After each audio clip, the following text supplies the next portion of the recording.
All right, who's hungry for battle? All right, here, hoping to see me beat tonight, are two friends of mine.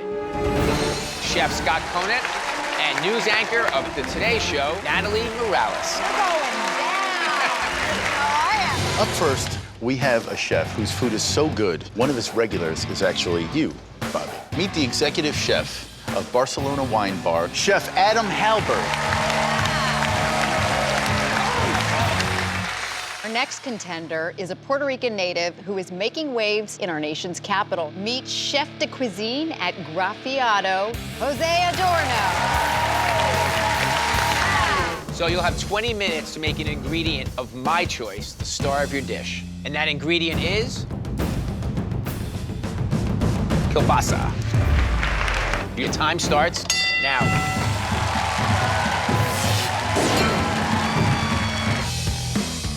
Kielbasa is a Polish-style sausage, so I want to play to that cuisine. I'm making grilled kielbasa and a blueberry mostarda.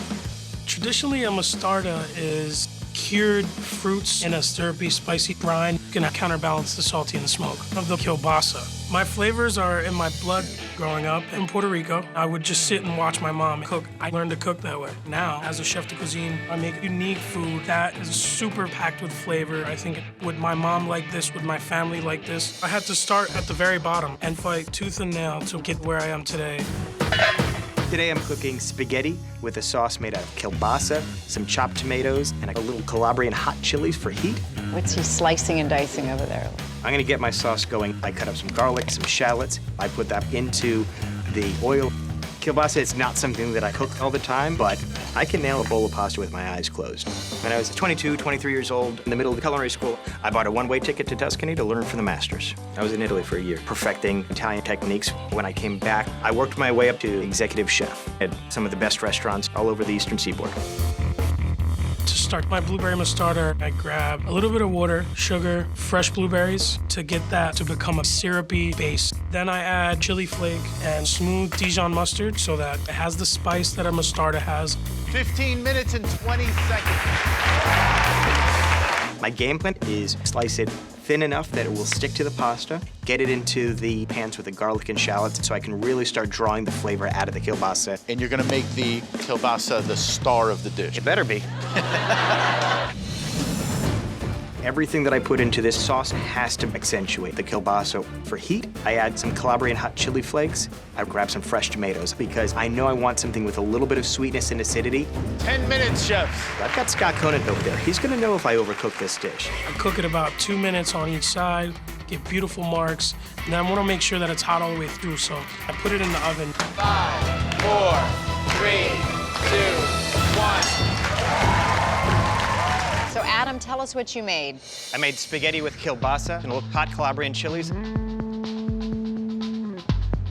The flavors are both singular and harmonious. I was actually sure that it was gonna be overcooked, and it's well done. I love the sauce and the little hint of the chili in there gives it a little kick. I think my only concern is that you've woven so many great flavors together. The kielbasa isn't necessarily the big star of this dish. Jose, can you describe your dish for me, please? Grilled kielbasa with a blueberry mostarda. It's such a creative dish, and I love that you perfectly grilled the kielbasa. Thank you. Blueberry mostarda. I gotta learn how to do that. But the pepper is a little overpowering. It's really spicy. I think if you dialed it down just a little bit, it would make it even more perfect. The chef going forward to compete against Bobby Flay is Jose.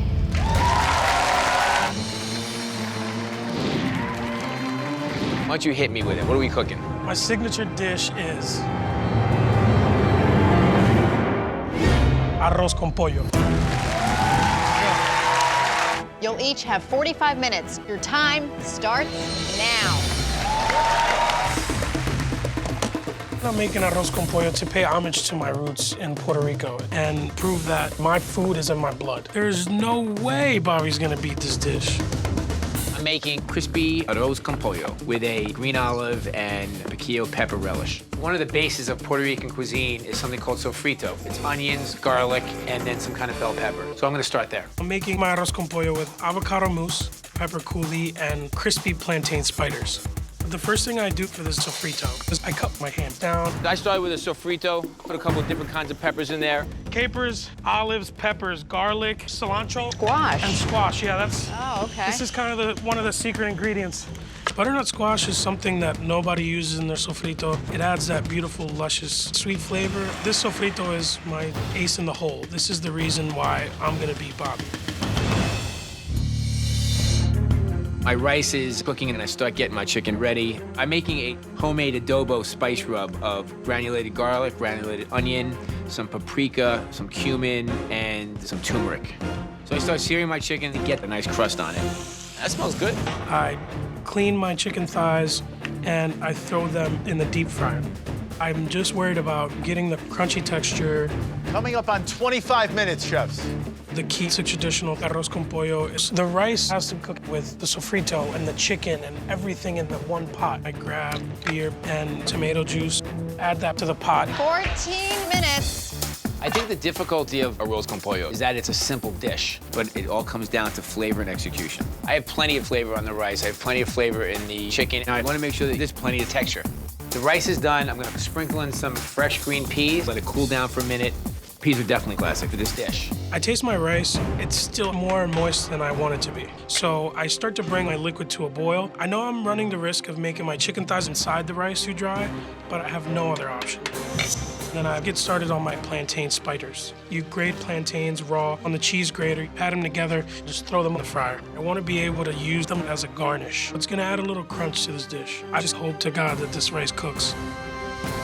I add the green olive and piquillo pepper relish. I just don't know if it's authentic enough, if I kept it a little bit too simple.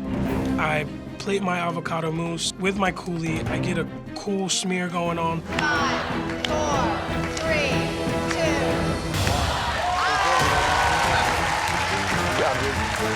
Bobby and Jose, I'd like you to meet your judges. Restaurateur and co-owner of Major Food Group, Jeff Zelaznik. Next, the executive chef of Boca di Bacco, Kristen Seleni, and the chef and owner of RM Seafood, Rick Moonen. Judges, this is a blind taste test. If you could start with the arroz con pollo in front of you.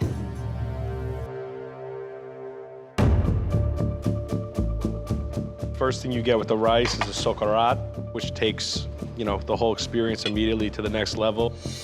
I thought at first maybe it's a little bit undersalted, but once it gets hit with that relish, it all works very well together. The chicken is so nice and moist. The capers, the olives, the peas, everything about this worked together. It was a little oily. The confetti of flavors and colors that are on top are really fun. Good dish. Judges, if you could switch your plates and try the second dish.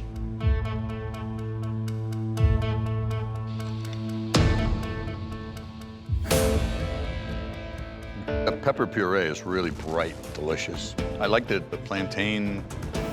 The rice was interesting. It had some chunks of ham in there. It added a nice flavor. In the tradition of the dish, the chicken being incorporated into the rice, I thought it was a nice touch. The negatives, though, is that it's dry, but very flavorful. Judges, the time has come to take a vote. Vote for the dish you like best. The judges have voted. The winner of the best arroz con pollo is Bobby Flay.